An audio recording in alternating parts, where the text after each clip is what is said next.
તો આપણી બુદ્ધિ જે છે, મેમરી છે, દ્રશ્યાત્મક છે. That's why kids understand the language of pictures, not words. કારણ કે બાળકની જે મેમરી છે એ પિક્ચર્સને માંથી વર્ડ્સમાં કન્વર્ટ થાય છે. આપણું વર્ડમાંથી પિક્ચરમાં કન્વર્ટ થાય છે. એટલે આપણે લોકોને કાર્ટૂન્સ દેખાડીએ છીએ, દૃશ્યો દેખાડીએ છીએ, પિક્ચર્સ દેખાડીએ છીએ. આપણને સ્વપ્ન આવે છે, એમાં પિક્ચર્સ દેખાય છે, શબ્દ નથી દેખાતા. કારણ કે આપણી મેમરી, સબકોન્શિયસ માઇન્ડ એ પિક્ચર્સ જુએ છે, શબ્દો.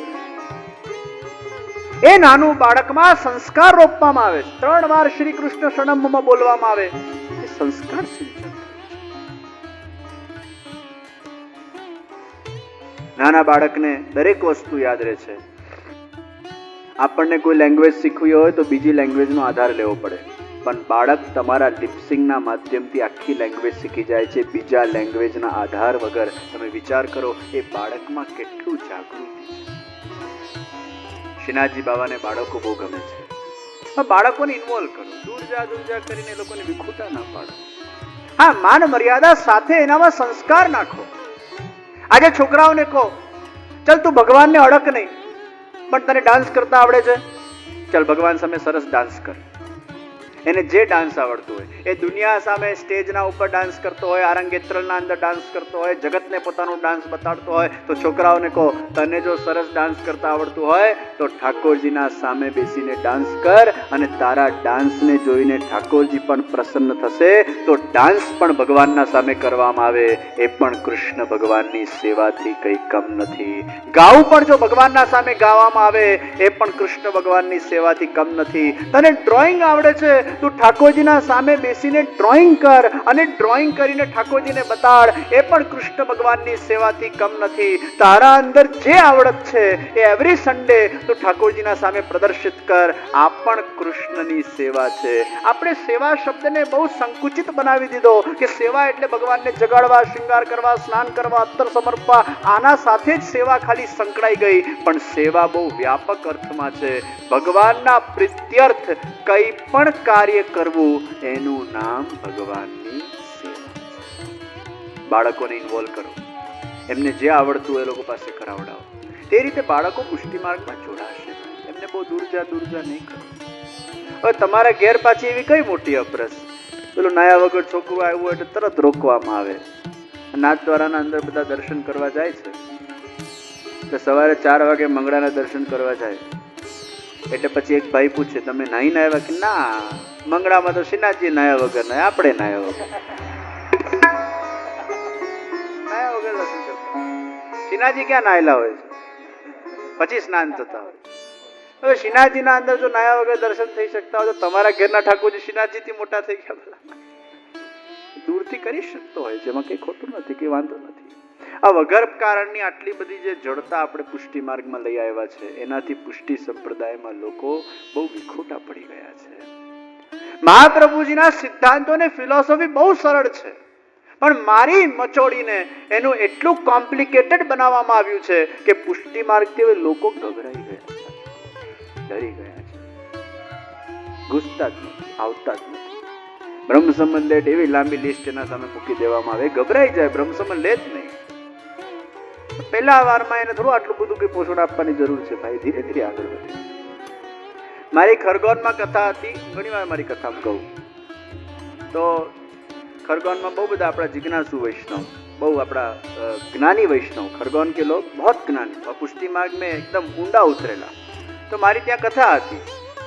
तो त्रीजा के चौथा दिवसे 50 भाईओनु ग्रुप ए मने मळवा आव्युं અને 50 भाई भेगा थईने एनो लीडर मने कहेवा लाग्यो के जे अमारा 50 भाईओनु ग्रुप छे एनु नाम सीरियस पेनल छे.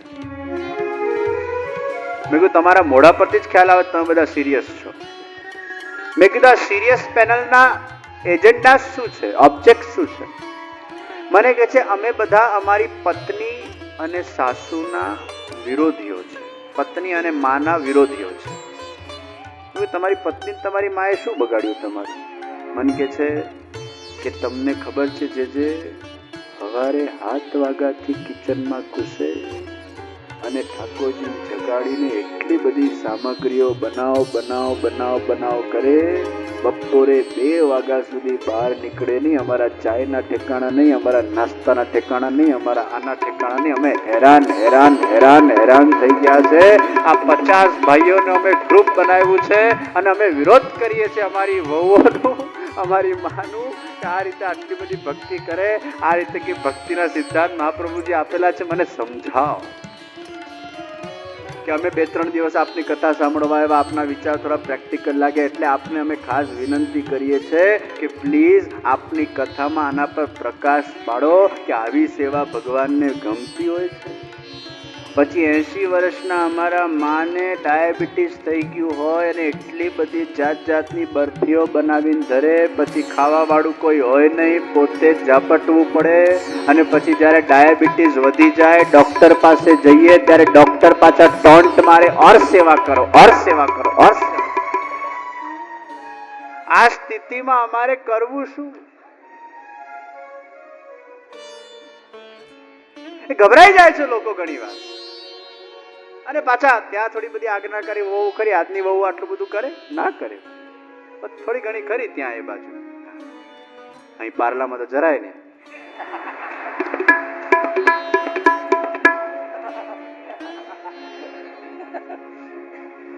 અહીંયા તો લીલા જ પરંપરા છે પાર્લાની. આ તો બધું ખરગોન વરગોનમાં ચાલે ભાઈ. રાજકોટ ફાજકોટમાં ચાલી જાય, ગામડે ચાલી જાય, અહીં ના ચાલે. તો મને કે આનામાં પ્રકાશ નાખો. એટલે બીજા દિવસની કથામાં મેં એક સ્પષ્ટીકરણ કર્યું કે એક વસ્તુ યાદ રાખજો કે ઠાકોરજી એ ભાવના અને પ્રેમના ભૂખ્યા છે. 80-85 વર્ષ સુધી તમારી જો તબિયત સારી હોય, તમે સેવા કરો, વાંધો નથી. પણ કદાચ જો કોઈ પ્રસાદ ખાવા વાળું ન હોય, તમે લિમિટેડ બનાવો. એવું નથી કે ઠાકોરજીને રોજ 10 બરફી એટલે 10 બરફી ધરવી. એવું નથી કે ઠાકોરજીને આટલા 56 ભોગ ધરવા જ. એવું નથી કે આટલી બધી સામગ્રીઓ ઠાકોરજીને ધરવી જ પડે. ઠાકોરજી કે છે સહજ પ્રીત ગોપાલ કો ભાવે. તમારા પાસે કઈ નહીં હોય અને ભગવાનને ખાલી જલની લોટી પણ ધરી દેશો તો પણ ભગવાન એનાથી રાજી ખુશી રહેતા હોય છે. ભગવાનના માટે આટલું બધું ધરવાની જરૂર નથી. તમે ઓછું ધરો અને એના પ્રસાદને ગ્રહણ કરો. ઠાકોરજીને તમારા પાસે કઈ નહીં હોય, બટાકા પૂવા ધરશો તોય વાંધો નથી, તમે જ બટાકા પૂવાને ગ્રહણ કરો. અમારા ભગવાનમાં આવા કોઈ નેગ હોતા નથી. પુષ્ટિ માર્ગમાં ગભરાઈ જાય છે લોકો કે ઠાકોરજી પુષ્ટાવીએ એટલે આટલું બધું બનાવવું પડે, આટલું બધું કરવું પડે, ઉત્સવ પર આ કરવું પડે, આટલા બધા આભરણોને ઘરેણા ધરવા પડે. એક વસ્તુ યાદ રાખજો, તમારા પાસે આભરણ કે ઘરેણા ધરવાનો ટાઈમ નહીં હોય તો ઠાકોરજીને ગુંજામાળામાં પણ એટલો સુખ મળતો હોય છે જેટલો તમે આભરણ ધરાવીને ઠાકોરજીને પ્રાપ્ત કરાવો છો. ભગવાન ગુંજામાળામાં પણ પ્રસન્ન થઈ જતા હોય છે. ભગવાન એ ભાવના ભૂખ્યા છે, પ્રેમના ભૂખ્યા છે. તમે ભગવાનને ભાવથી ભજો, આવા બધા ભારથી નહીં ભજો. અત્યારે લોકો ભારથી ભજે છે પણ ભાવથી ભજી શકતા નથી. પુષ્ટિ માર્ગ ભારરૂપ થઈ ગયો, ગભરાઈ ગયા છે લોકો. અને ભાવ વધવા લાગશે પછી ઓટોમેટિકલી તમારા નેચરલ હૃદયમાં પરિવર્તન આવશે. ઓટોમેટિકલી તમે આગળ વધતા જશો. ભારથી આગળ નહીં વધો, ભાવથી આગળ વધો. એટલે પછી મેં બધા જ 80 વર્ષના 85 વર્ષના બધાને મેં કીધું ઓછું બનાવો, ઓછું ધરો, શરીર ચાલે ત્યાં સુધી કરજો. જ્યાં થોડુંક આગા પાછા થવા લાગો, જ્યાં ટાંટિયા વાટિયા આમ તેમ થાય, જ્યાં આખું આમ તેમ થાય, જ્યાં થોડુંક વિઘ્ન કંઈક આવે તો યાદ રાખજો. જ્યાં તમને એવું લાગે કે ના હવે મારી તબિયત લથડી ગઈ છે, પછી તમારો દુરાગ્રહને છોડી દેજો, તનની સેવા છોડજો, પછી મનની સેવામાં આગળ વધજો, સ્મરણ ભક્તિમાં આગળ વધજો.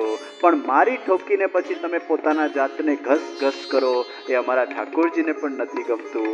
આપણી સેવા કોઈ 85 વર્ષનો વૃદ્ધ એકદમ આમ આગ્રહપૂર્વક કરવા આવે તો આપણને પણ એના પર દયા આવી જાય. ભાઈ હવે તું એક જગ્યાએ બેસ, હવે તારે સેવા કરવાની જરૂર નથી, તું હવે ખાલી મારું સ્મરણ કર. એમને સ્મરણ ભક્તિ આપો. અને સકડી બોગના ઠાકોરજી હોય તો એમને કહો કે હવે તમે જો તમારા દીકરા દીકરીમાં ભાવ હોય, તમારી સેવા પરંપરાને આગળ વધારનારા હોય તો ઠીક છે, સકડી ભોગ કરજો. પણ નથી તો પહેલા જ ગુરુજી પાસે જઈને સકડી ભોગના ઠાકોરજી મિશ્રી ભોગમાં ટ્રાન્સફર કરી દેજો. કારણ કે તમારા ગયા પછી બધા અમારા પાસે આવતા હોય છે કે બાપ માજી તો આટલી લાંબી સેવા મૂકી ગયા છે, હવે આને ટ્રાન્સફર કરી આપો મિશ્રી ભોગના અંદર. એના કરતાં તમારા હાજરીમાં જ એ થઈ જાય એ વધારે યોગ્ય છે. આવું થતું હોય. અમારા પાસે પછી લોકો આવે કે હવે આ થતી નથી, શું કરવું? કેટલા બધા લોકો પછી ગ્વાલ મંડીમાં પધરાવી દે. હવેલીની ગ્વાલ મંડીના અંદર સેવા જ બરાબર થતી નથી. એક મુખિયાજી કેટલા બાલકૃષ્ણલાલની સેવા કરે, કેટલા ચિત્રજીની સેવા કરે, અને પછી તમારા ઠાકોરજીની આવી દુર્દશા થાય ત્યારે તમારા આત્માને પણ શાંતિ મળવાની નથી. એના કરતા તમારા જીવતા ને જાગતા જ તમારા દીકરા દીકરીઓને તમારી સેવા સોંપતા જજો, શીખવાડતા જજો, એ વિરાસત આપીને જજો. છેલ્લા ટાઈમ સુધી દુરાગ્રહ નહીં રાખતા અને ઈઝી સેવા એમને સંભળાવીને જજો, સમજાવીને જજો, જેથી એ લોકો સેવા માર્ગમાં આગળ વધી શકે. પરંપરા સાચી. પુષ્ટિ માર્ગમાં ઠાકોરજીને બાળકો બહુ ગમે છે. નરો શ્રીનાથજી બાવાને દૂધ આરોગાવા જતી. શ્રીનાથજી બાવા એના હસ્તનું દૂધ આરોગતા. કેમ શ્રીનાથજી બાવાએ નાની બાળકીને આજ્ઞા કરી, તું મને દૂધ આરોગાવા? કેમ મોટા કોઈને ના કીધું? ભગવાન કે છે મને બાળકો દ્વારા સેવા સ્વીકારવી ગમે છે. ये छोटे बच्चे मेरी सेवा करेंगे, मुझे बहुत पसंद है. घबराई ગયા છે ખાલી લોકો. અમારા ઠાકોરજી આટલા હલકા ફુલકા છે, બહુ ભાર ભરી ભરી સેવા નહીં કરતા. સહજતા, ભક્તિ वो સહજ है, નેચરલ છે. આગ્રહપૂર્વક બહુ ભક્તિ ન થાય. હા, શરૂઆતમાં આગ્રહ જોઈએ હેબિટ પાડવા માટે, પણ હેબિટ પડી જાય પછી એ સહજ થઈ જવું. હું તે દિવસ સત્સંગમાં કહેતો હતો ચેતનભાઈ કાશ્મીરાબેનના ઘરે કે શરૂઆતના અંદર પહેલા એલર્ટ રહેવું જોઈએ. પહેલી વાર કોઈ પ્લેન ચલાવે ત્યારે એલર્ટ રહે, કારણ કે એને બહુ ડર છે. આટલા બધાની જાન સંભાળીને હું જઉં છું. એક વાર ફ્લાઇટ ચલાવે, 2 વાર ચલાવે, 3 વાર ચલાવે, 4 વાર ચલાવે, પછી ધીરે ધીરે એની એલર્ટનેસ કેઝ્યુઆલિટીમાં કન્વર્ટ થઈ જાય છે. પછી એના માટે રમત થઈ જાય. તો બહુ વાર સ્ટેજ પર ડાન્સ કરતા હો, પછી પહેલી વાર જ્યારે ડાન્સ કરવા હો ત્યારે આમ ગભરામણ થાય, આટલા બધા લોકો જુએ છે, કઈ રીતે ડાન્સ કરીશ.